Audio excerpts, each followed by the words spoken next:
welcome to episode 16 of URI Just Getting Started podcast. I can't think of a guest I would want on more than this man. He's both a New York high school legend and a URI basketball legend. Statistically, it's inarguable. He's the greatest Rhode Island player. You can't argue. I mean, you're number one, scored, number two in assists. So, yeah. How you doing, Soap? You look I'm well. Thank you for having me on your show, Scott. I really appreciate it. You look really fit, too.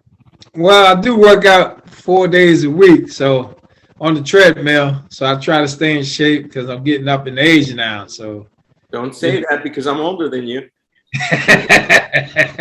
You know, things go wrong when you start getting older. So yes, they do. I try to stay fit and try to eat right. Well, how was the wedding? Did you go already, or are you going to a wedding? Yes, I did go to the wedding. The wedding was excellent. It was.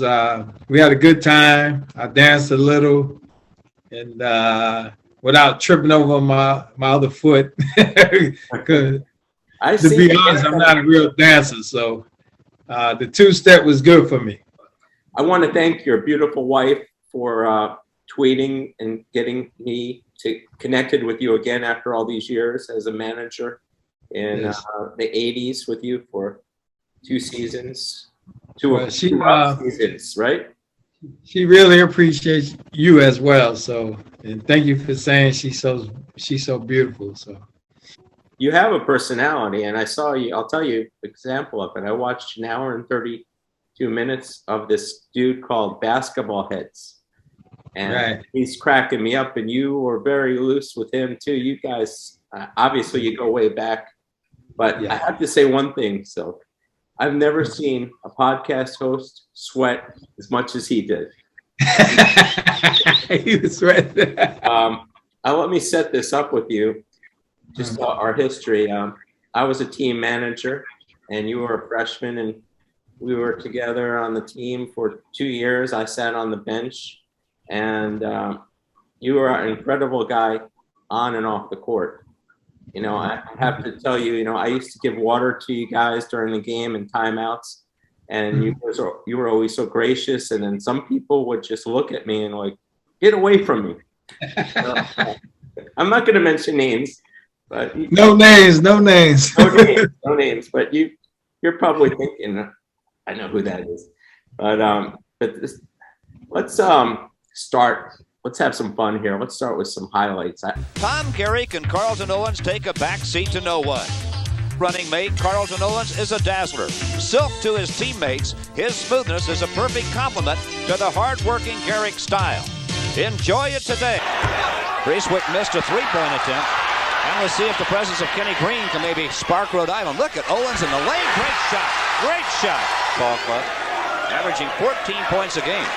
Owens, long-range bomb, and he got it. It's a three. Carlton. Let's watch Slick Owens again. Take the basketball. Cut across the corner right here. Now watch him make this move right here in between Breezewick and Evans. He's got such great athletic ability, Fred. These two guards underneath and got the shot from the corner. Tough shot, and he got it. Pearsall's first 2 points. Owens, outside, takes it into the circle. He's going to have some tough shots. Fakes, shot won't go. He got his own rebound back and got the reverse layup. Time's going to run out.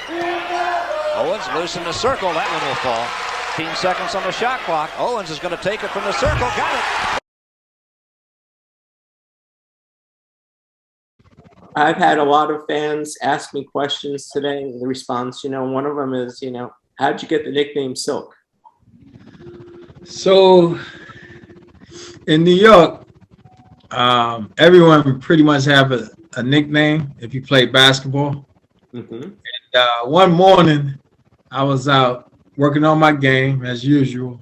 I think I was around 12 or 13 years old, and I was out there like 9 a.m. So one of my summer league coaches was walking by, and he just stopped and watched me because I was shooting jump shots. So I hit like 10, 11 in a row. And he was like, boy, your jump shot is smooth as silk. He said, can I start calling you Silk? I was like, sure, why not? I said, why not? I like the name. So that's how it all started. And I remember hearing you say, you know, a lot of people just think you just walked on the court and you're so talented that you don't really have to work at it. But you're saying, you know, you have to put the time in. Tell me about your work ethic there. I know. I'll tell you what, I used to play at least 6, if not 7 days a week, putting in time, trying to improve my skills on a daily basis. And like I just mentioned, I'm out there 9 o'clock in the morning. No one else was out there. I was out there by myself.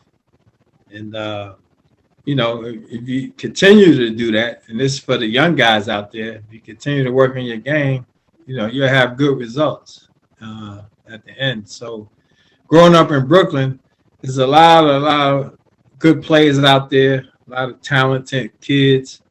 So in order to stay up with them, you got to work on your game. And the best way to do it is, you know, you get up early in the morning and get out there. It was the weekend, Saturday morning, Sunday morning, I'm out there. And there were times where my backcourt mate in high school named Spice Kilpatrick, we would play one-on-one and just go at each other one-on-one. And that's how we got better.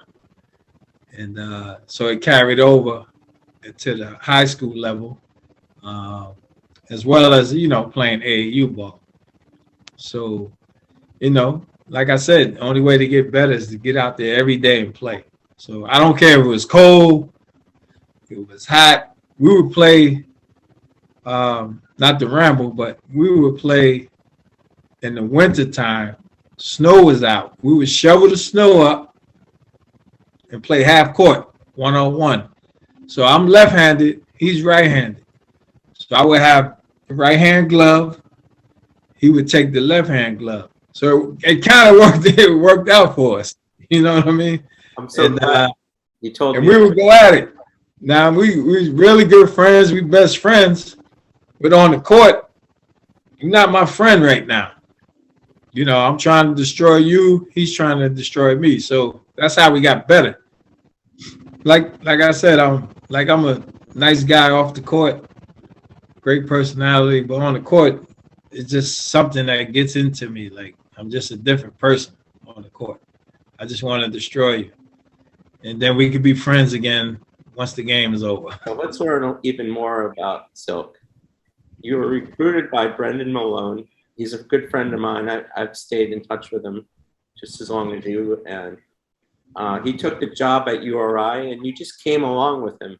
You trusted him. It must have been your relationship with Brendan that you had you wanted to go to a school where he was. Am I right or wrong? Oh, you're correct, 100%. Coach Malone recruited me. I believe he started when I was a sophomore in high school at Lincoln High School. And, you know, we talked a lot, and, you know, I gained trust in him, and I started to like him as a person, as an individual. And wherever he was coaching, I wanted to play for him. And at that moment, you know, he was at Syracuse University. Like, who wouldn't want to play there? My senior year, to move forward, he ended up getting a Rhode Island job as the head coach, and I was the first person he called. So he said, look, I got the job late. You're the first person I called. I want to hand you the ball, and I want you to come to the University of Rhode Island. Now, at the time, I had no idea where Rhode Island was. You know, smallest state. Like, I never heard of Rhode Island. I'm from New York, big city. Okay. And, but I trusted Coach Malone so much. I was like, Coach, if you like it, I love it. And you're going to hand me the ball. That was important to me.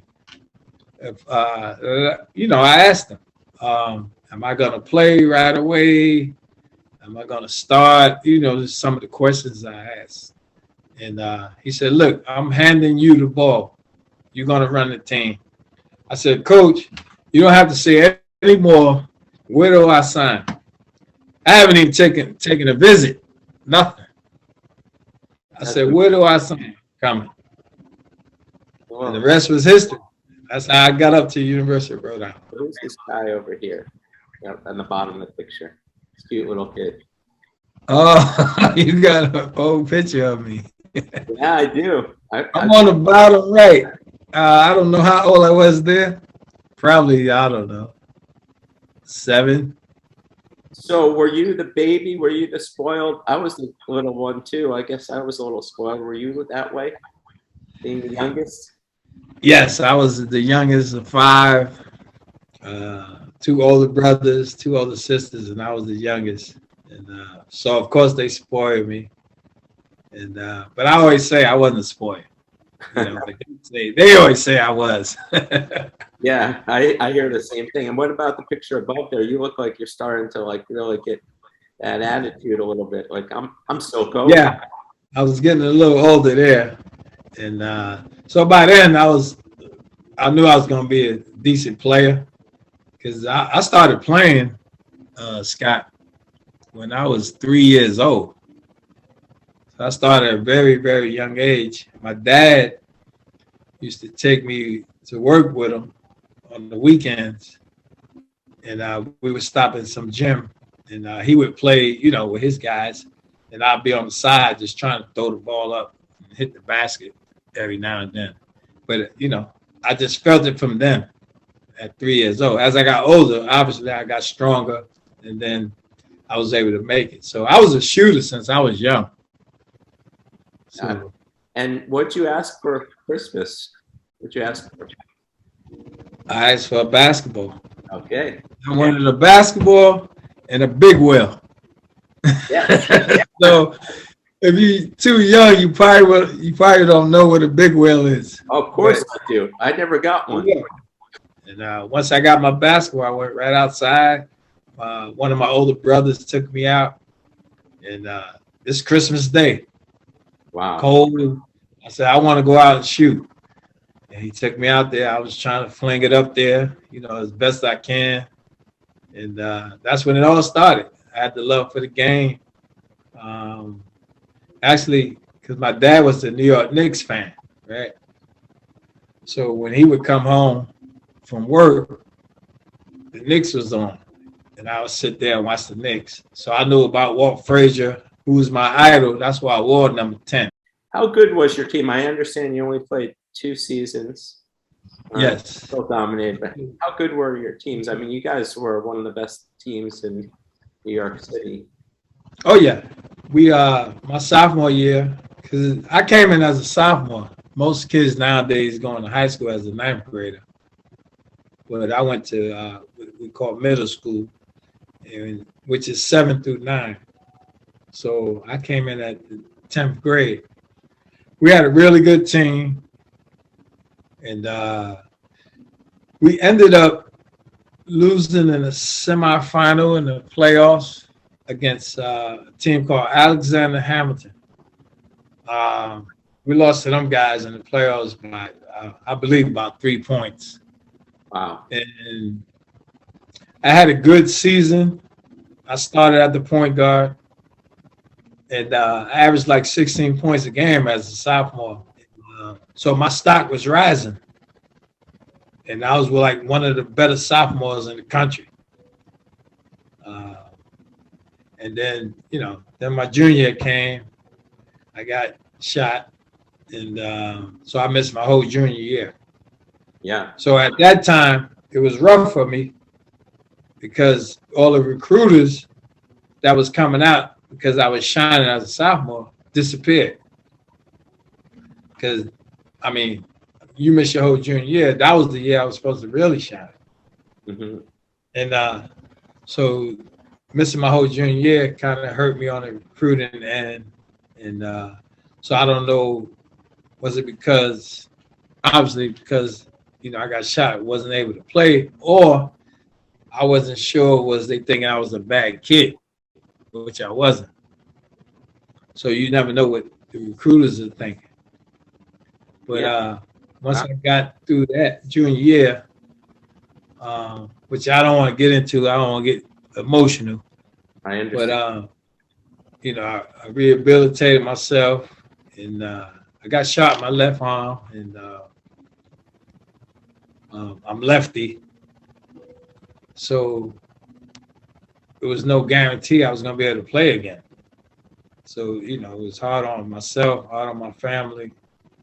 And after rehabilitation over 6 months, I was able to come back for the last game of the season. I still wasn't healed, but my coach, Bobby Hostin, like my mentor, like he's great. He encouraged me to come back for the last game, try to boost my morale up, you know, get my confidence going into the summer of my senior year. So I came back the last game of the season at home. Cheerleaders, they had a little cheer for me. Silk is back and it's gonna be trouble. So they boost me up, right? So he put me in towards the end of the game. They gave me the ball. Somehow I took a shot and it went in. So the crowd went nuts. Wow. And so that boosts my confidence up.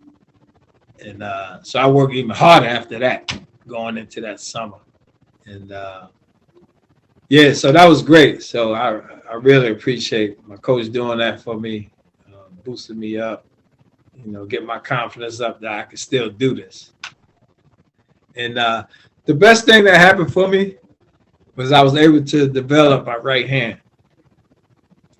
So I would go to practice, you know, when they in practice with the cats on my left arm, I would dribble all the time during practice with my right hand, shoot layups, 15-foot jump shots. So when the cats came off, now I could use both hands. Prior to that, I was all left. And so that helped develop my game. So now I can go either way now. So how do you guard me? I can go right, I can go left, I can get by you, and I can shoot the jump shot. So you pick your poison. Yeah. If you see a lot of my videos, the ball's always in my right hand. I make right hand layups consistently, short little pull-ups. And then my senior year, I was fully recovered.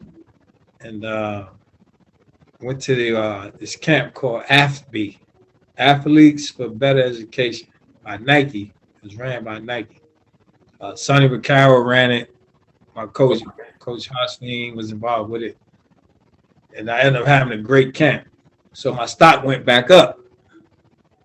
You know, I was playing against other stud players out there in the camp. And that carried over to the high school year. And I mean, we finished 22-3 my senior year. We lost by 1 at the buzzer for the city championship. So yeah. So that was my high school career. Well, I realize you don't want to talk about this. You already did a little bit. I will say my piece on this, that your story that you've already told is such an inspiration for so many other people. Yes. There's so many elements, you know, you couldn't lift a pencil. You kept it to yourself and your mom. Yeah. That's why I have your mom in this picture. Yeah, I see. And all these other things. And this is a personal thing. I'm going to ask you this. I'm not going to get into it. But during timeouts, sometimes I'd see you on the bench and I would see your arm twitch a little. Was that related at all to what happened on the at that party? Oh, yes. So currently right now, my left arm is shorter than my right arm. And then there's times where if it's cold or if it's raining, like my arm will hurt. And so I still go through that today. If it's raining or if it's cold out, you know, my arm will hurt. And so I had to deal with that since the accident.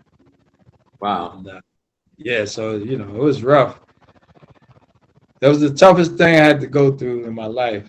And but, you know, I was able to overcome and, you know, perseverance. That's what they call it. Now, look at this handsome guy with his graduation Carbon. Yeah, I look good, don't I? I don't recognize you wearing that. I only recognize you in one outfit, your Superman outfit when you're man on the court, but you do look very good and very proud of that. I don't know if that's URI or that's high school, but No, that's your. What are your impressions of Kenny Green? That was one of the things I want to know. So Kenny Green, when he first came to campus, was this big, tall guy, broad shoulders, with he had bifocal glasses on. Right? Remember that? So he used to wear the bifocal glasses. So I'm saying to myself, who these guys brought in here? Like, this is before I saw him play, though. So who you guys, like, who did y'all bring in here? We trying to win.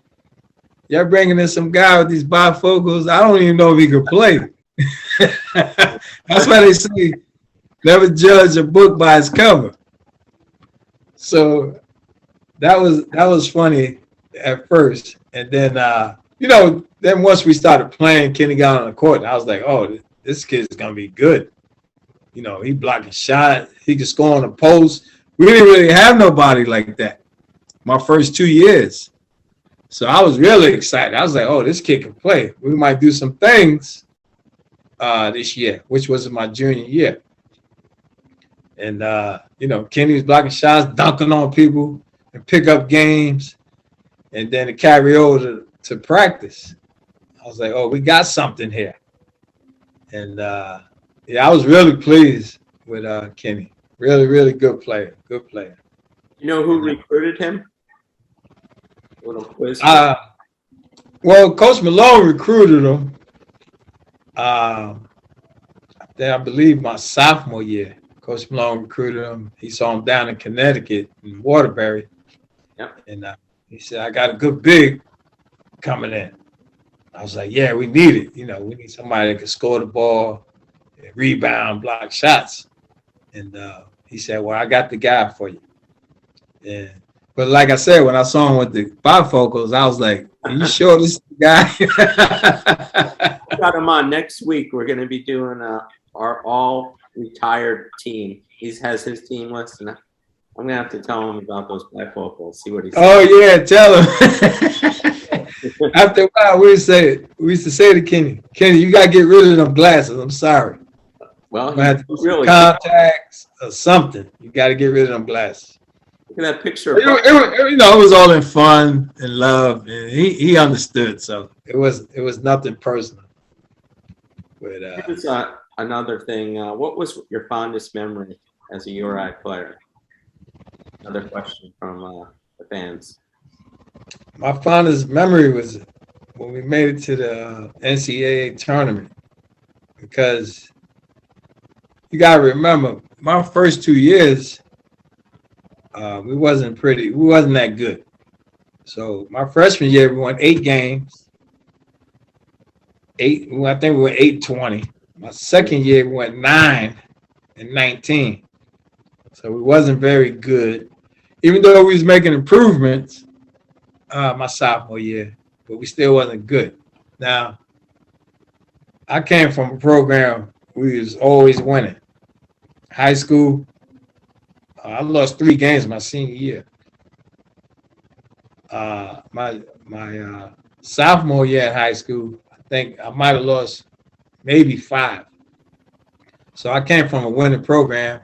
AAU ball, we was winning tournaments left and right. And as a youngster, we was winning championships. So I never lost. I never experienced losing until I got to URI.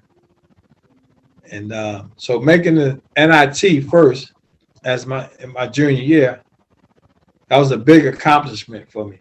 Like, I was so proud of the team, how far we came, even though we had a couple of new players, Adam Kenny and Bonzi Colson. And so that was a plus for me. Then my senior year, we go to the NCAA tournament. That's every kid's dream, right? Yes. To the NCAA tournament and try to shine. and we was able to make it to the NCAA tournament. So that was really my proudest moment. And then beating Missouri, who had 5 guys that went to the NBA, led by Derek Chivas from New York City, Queens.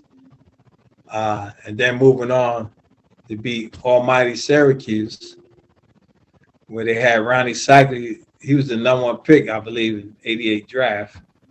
And Sherman Douglas, and #1 pick later on with Derek Coleman. So we playing against all these NBA guys. We small University of Rhode Island. And so that was one of my proudest moments, beating them 2 teams. And a little upset after losing to Duke by 1 in the Sweet 16. So, yeah. They took you out of the game, the refs. I call it a conspiracy. Garrett House. I do as well. It's a conspiracy. You know, get one of your best players out of the game early. Yes. Early, but which was unfortunate, but we was able to hang in there. Our road guys stepped up. Morgan Cena stepped up big time. John Evans. And of course I did my part. But it was tough. It's tough to win. You got 2 of your good players in foul trouble. Tommy and Kenny. That was, and they couldn't see us beating Duke. Duke is high mighty on the national level.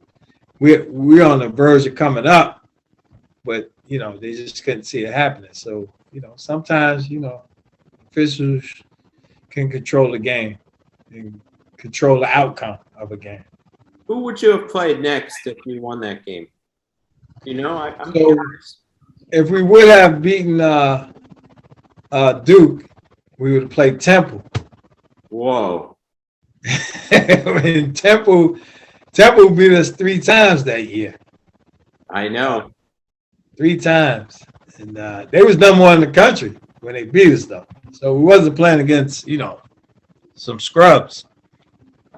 And but I couldn't see them beating us again. We was on the road. Our confidence was sky high. I couldn't see them beating us again. And that would have been an elite game, making it to the Final Four. I had no idea it was Temple. That you couldn't write a better script than that. What are these guys doing? Calling fouls on Tommy. Were they? Do you remember those fouls? I don't remember them, but the fouls, yeah, I don't quite remember. It's like little reach-ins or whatever. Wow. Trying to put some pressure on them. And even Tommy said himself, 2 of the fouls was phantom fouls, and 1 he might have committed the foul. So he agreed with 1 of them out of the 3. And what would Jeff Van Gundy say if he was announcing the game and he saw them call that? Because he's famous for letting them play. Right. He probably said, "That's ridiculous." That's ridiculous. How you call a little, touch fouls like that in a big game in this magnitude for such a primetime player? The refs know who the primetime players are. Yeah. You understand? I don't know if the outside world know that. They know who the primetime players are. You don't call them type of fouls on a primetime player, such as Garrett. Like, that just don't happen. Yeah. Here's a memory, maybe you remember. We were at the Providence Civic Center, and a brawl broke out.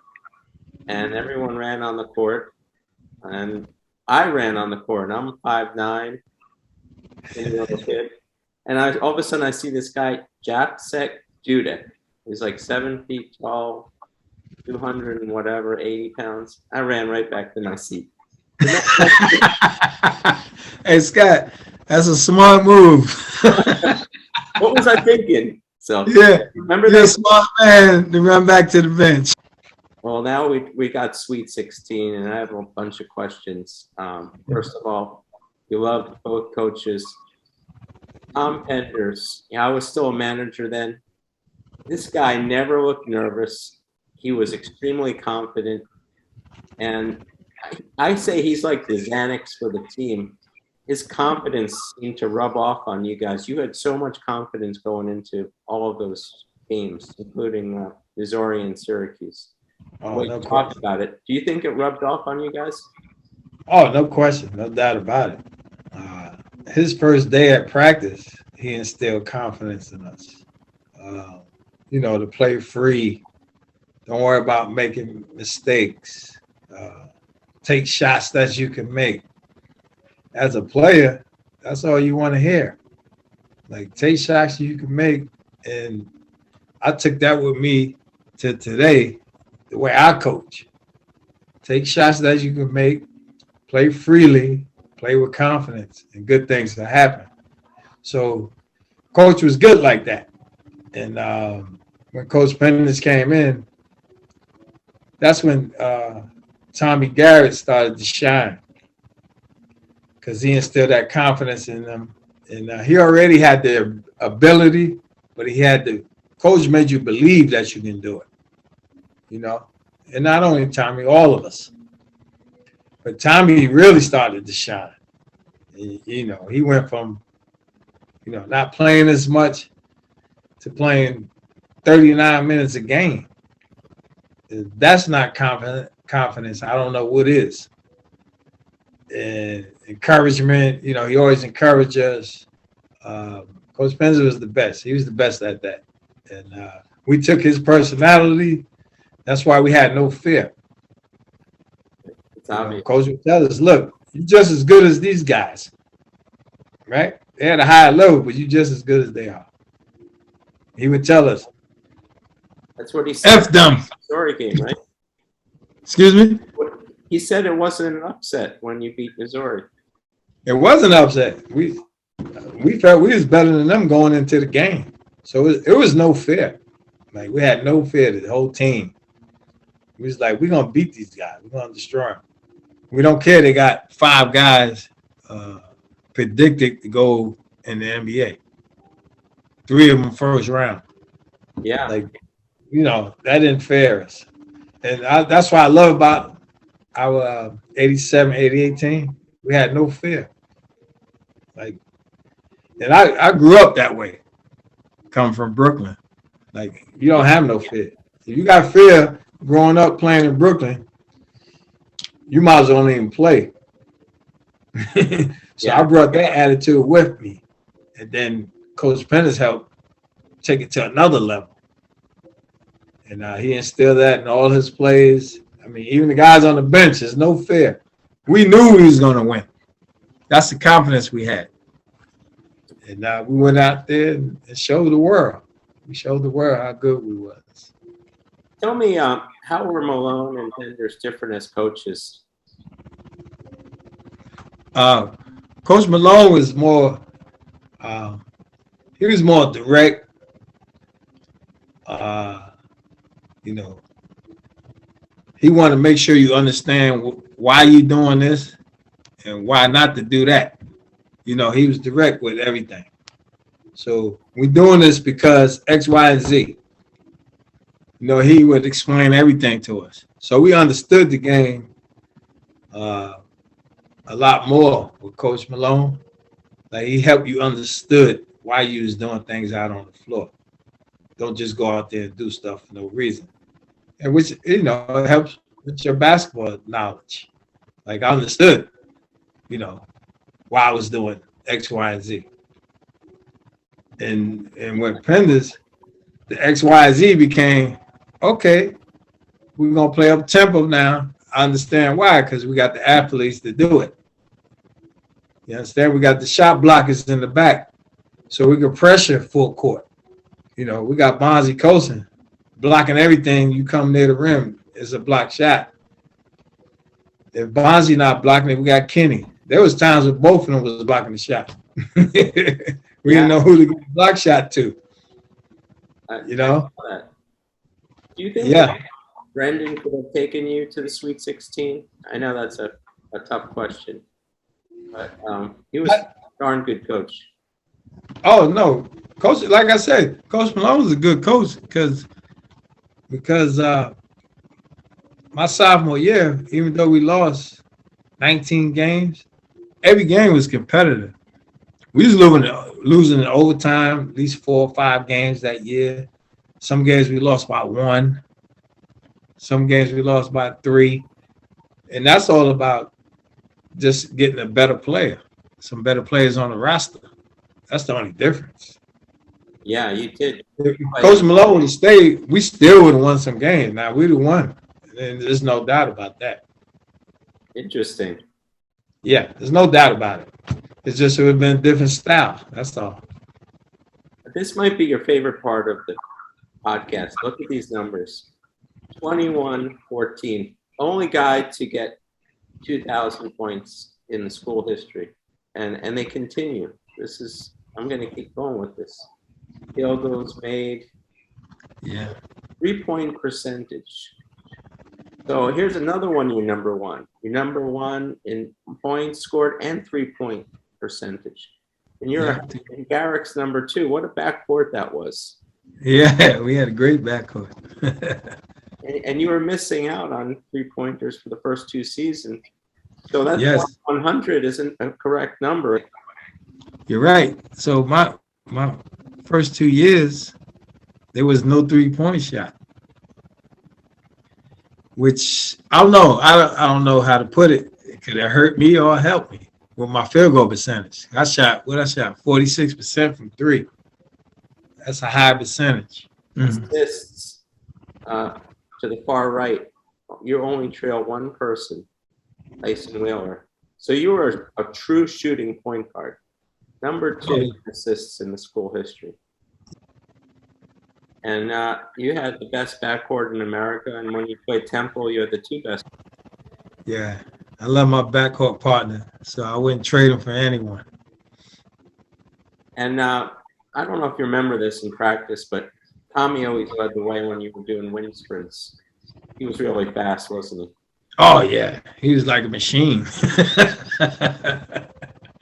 He was a machine, that guy. Never got tired. He pushed me in practice.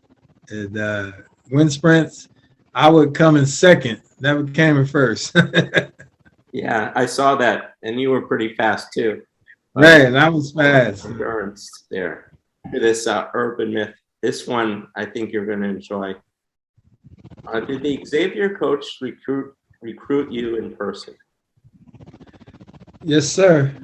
It was the assistant coach. His name was Wayne Morgan. He was the assistant at Syracuse for a long period of time as well. But he recruited me as well as my big man in high school named Damari Riddick. And funny story was he went to visit him first. So when you get off the highway, you hit his block before you hit mine. So he went to his house first. So he's set to come to my house after. So we got, hors d'oeuvres, everything set up. My parents set all that up for him. And him and the head coach. And so he never made it, though. So I'm calling my friend. I said, Damari, where's Coach Morgan? He's like, he was on his way to your house. He should have been there already. Right? So I said, well, he didn't get here yet. It's been like 15 minutes. I only lived like 2 minutes away. So I finally found out what happened was when he left Damari's house, there was an incident that happened. And he was so afraid, instead of making a left, he made a right to the highway. So he never made it to my house. Oh, my. That is funny. I won't talk about the incident, but something happened. I think I could guess, but we'll move on. Here's another one. Am I right by thinking Henders always had a tan, even in March? I don't know. You're 100% correct. I mean, we used to say to Coach Hawaii, but that tan. We used to say to Coach all the time, Coach, how do you keep a tan? It's like winter time, but he always had a tan. Yeah, always had a tan. And he had the curly hair. Yeah. So we used to call him Gene Wilder. You remember the actor Gene Wilder? Of course I do. So we used to call him Gene Wilder. It was funny. But he used to laugh at it. It was funny. We used to have fun on the bus rides. And yes, he always had a tan. Always. Stories like that come out. Syracuse game. This is what a fan took out. He said to you, when are you going to get your tooth fixed? And you said, after we beat you. That's true. Look at this story I pulled out. The broken. What happened was we was at home and Temple came in #1 in the country. So we had Kenny Gym sold out. So it was standing room only. So what was funny was the crowd was so loud. I never heard it like that before.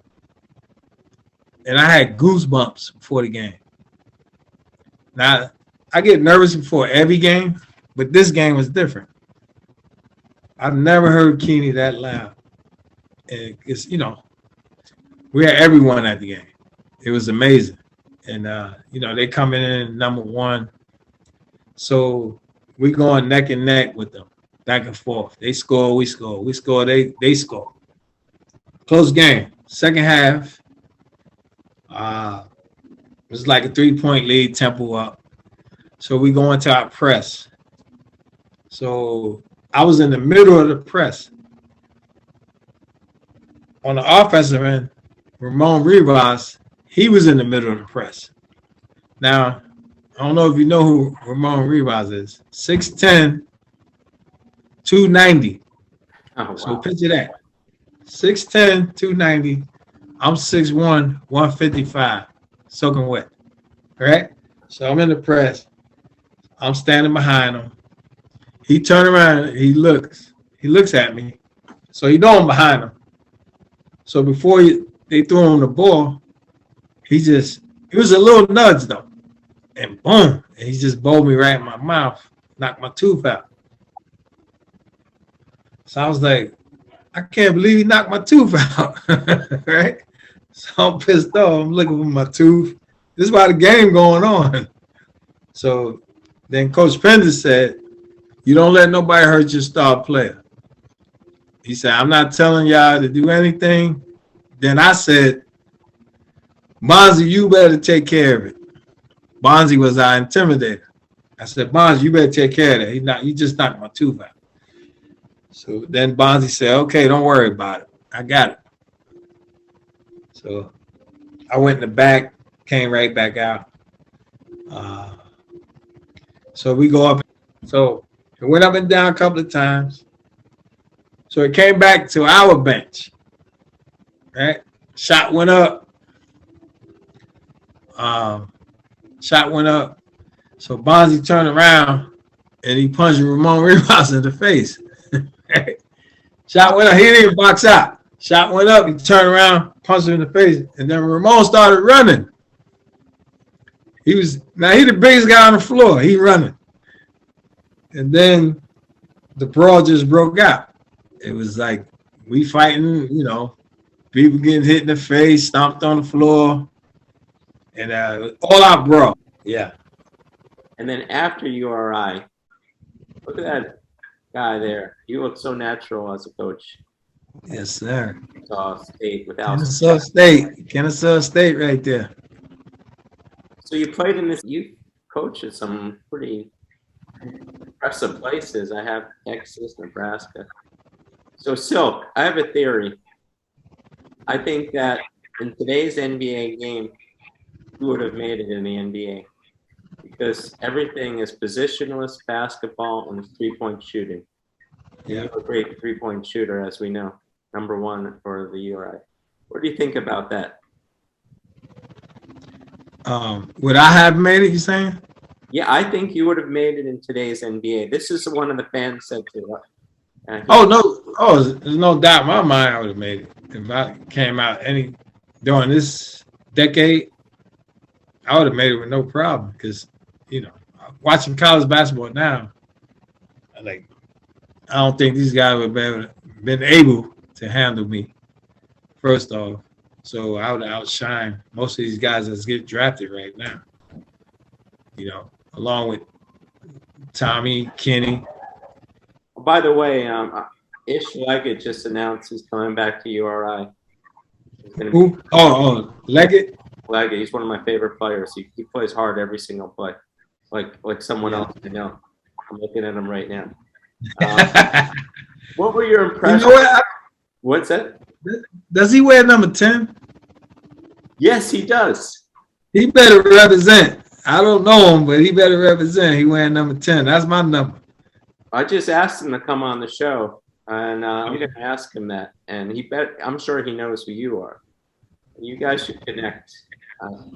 Yeah, I would love to meet him. Tell him I would love to meet him. What are your impressions of the state of URI hoops this year and then in the future? You know, they've lost a lot of players. I think they now have 5 scholarship players. What are your thoughts about the team that over this past campaign? You know, what's crazy to me is they had enough talent to be really, really good this season. And I'm surprised that they went through that losing streak like that. Like, you got too much talent on your team to lose that many games in a row. You lost 9 out of 10 or 10 out of 11. I don't know what the number is. It's too much talent. I just didn't understand it. It was puzzling to me. I mean, like you said, you got guys like Leggett and Walker, who I love Walker. He's gone. Yeah. Is that Bryant? I was hoping he stayed. I love Walker. And, you know, I'm a point guard, but I love a guy like Walker. Tangible, man. Mm-hmm. You know, runs the floor, rebound well, a dunk on you. You know, he had a good attitude. He worked hard. Like, I just love that guy. And it's sad to see him go. And I just heard, actually, the Twins are leaving now. Yes. When was the last time a Rhody team had guys, 2 bigs like that? I mean, we always had to cobble together a big like Kenny and Bonzi. These guys were top 100. One was top 40. I'm amazed at the talent that we had on this year's team with 6'9", 6'10" guys. You couldn't go inside. Right. Yeah. They was really good defensively. And just at times on the offensive end, they just couldn't get it done for some reason. And them 2 bigs, though. Like, they talented kids. Yeah. They run the floor like a deer, both of them. And, I mean, I could build around them 2 as a coach. I could build with them 2 on my roster. We'll win some games, trust me. But, you know, things happen, and we don't know behind the scenes what happened. But, you know, I'm sure Coach Cox did the best he could with them. And, you know, we don't know the ins and outs, what's going on behind the scenes. But I was just disappointed because the talent they had, they should have done a lot better. Well, Kenny has a theory on this. He said this before the season started. They didn't have a true point guard, and you really need one to go far, you know. No question. I agree with that. I mean, point guard, you know, that's the coach on the floor. He runs your team. So there's times during the game you don't need to look over at the bench. Right? If you're a true leader, you know what works and what doesn't. I know I did as a point guard. I ain't had to look over at the bench all the time. No. Coach said, go out there and play. You know what's going on. And that's the way I played. You ever see these point guards? They're bouncing the ball and standing right next to the coach during the game and having a conversation. I know. Like, what's going on here? Steal that ball from this guy. Right. That's confidence, I'll tell you. Yeah. But I think you're going to – I hear a rumor that you want to get back to coaching, and you wouldn't mind coaching in Kingston. And I hear you have some pretty good metropolitan recruiting contacts. I'm not going to mention names again, but is that true? 100%. You know, I'd love to get back into coaching. I've been out of college coaching 2 years now. Been coaching high school, though. But there's nothing better to coach at your alma mater. You know, I bleed Rhode Island blue. I want to see us be successful, win some games, win the A-10, make it to the tournament. I know what it takes to get there. I've been there. I've done that. And I have a lot of knowledge of the game. So I played at a high level. Like I said, I know what it takes to get there. And I just need an opportunity. Yeah. You know, I need an opportunity to get back in. And when I get that opportunity, I'm going to make the best of it, and you won't be disappointed. Well, we got this out there tonight. And with Chris Jenner, you're going to get 600 views more than anyone right now. You have to do that. So, there you go. Now, you want breaking news, Silk would like to coach at URI. No question. Okay. So you could pass that on to Archie Miller. Okay. Archie, I'm ready to coach, man. I just need an opportunity. You won't be disappointed. I will. That I wanted to get that out there, and I'm glad you were honest about that.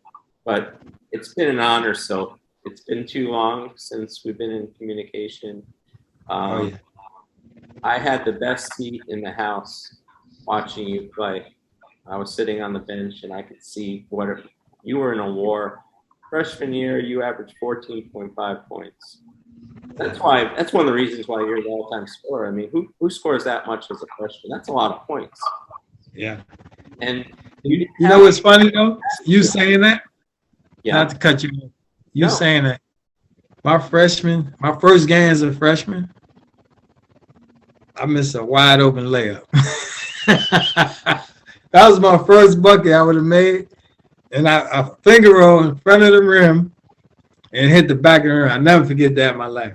Wow. I missed a wide naked layup. But ever since that happened, then I went on a tear after that. I didn't get Rookie of the Year, though, because we was terrible. That's what happened. Who was that won it? Howard Evans. Howard Evans, that's right. Okay. They was the best team in the conference. We was like one of the worst. So they can't give you Rookie of the Year if your team is terrible.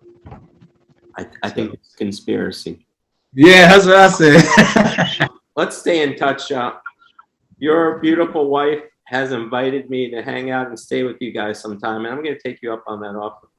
Oh, yeah. Maybe run up the stairs with you for like one set of stairs. Yeah. She told I run the steps. So, you're always welcome here. We're going to conclude this show now with some more video, but you didn't disappoint. You've got so many stories, and I just had a blast. Oh, I did as well. And, we're friends. So, call me anytime about anything. All right? Well, we were texting the other night and during the NCAA, and your wife was telling me that you just love to talk basketball. And it was so much fun just going through. So we'll stay in touch. But I think everyone is going to be cherishing this moment to see Silk is back. Right? That's right. Cheerleader. That's right. I like that. And tell Leggett I would like to meet him. He's going to be watching this. He watches every video I post. It's everything. I'm going to give him a little advice here and there, help him out a little bit. That gives me the chills because, I'm still a diehard Rhody fan. And to know that you're like back in the fold, hopefully in a bigger way, is just gives me like so much strength and confidence about the team. I really would love you to hook up with Ish and talk to him about basketball and let him pick your brain. Well, you didn't disappoint, Silk, and have a great night. Thanks for staying up so late with me. This was just great, and we'll stay in touch. And I hope you get part of the conversation as an assistant coach at URI. I'm going to try my best to make it that way. I can't let down Kenny either, because he's part of the brotherhood also. So that's my brother right there, Kenny. So thank you for having me on, Scott. I really, really appreciate you. And like I said, we're friends. So yes, and say hi to Chris for me. That's her name from now on, Chris Jenner. Right. That's your new buddy right there. Yes. And I can't wait to post this because it's going to go off the hook, and I'm going to ask help from your influencer wife because Okay, yeah, great. 100 views, no less. You're Oh, beautiful. no question. Tammy, if you're listening, you're at 535. Silk is coming, and there's going to be trouble. Yeah, I like that. Let's end it on that. Okay. All right, buddy. I had a great time, and you're awesome. Yeah, you too. You're really funny too. Thank you. Go Rhody. Thank you. Go Rhody. Let's go. Guards for Rhode Island. This is the other. That's Owens in the middle, and it's 2-0. Owens for three. He fills the sack up. Owens had 3 in mind, but gets 2. Carlton Owens gets number 3. Boy, he's showing the whole menu. Off the dribble, no dribble, post. And Owens showing it. Green on the rebound. Owens looks like what he is, which is a neat. Coming out of Detroit. There are 5 Detroit natives on this ball club. Irvin, 1 against 2. Big movement. What a steal. Owens with it. It's 3-on-1 against Chivas. 1-on-2. Irwin gets a little cute. When you get cute against Silk, you lose. And now the Rams are going the other way. Watch a little shake and bake. He's got the numbers this time. Derek Chivas punches his ticket.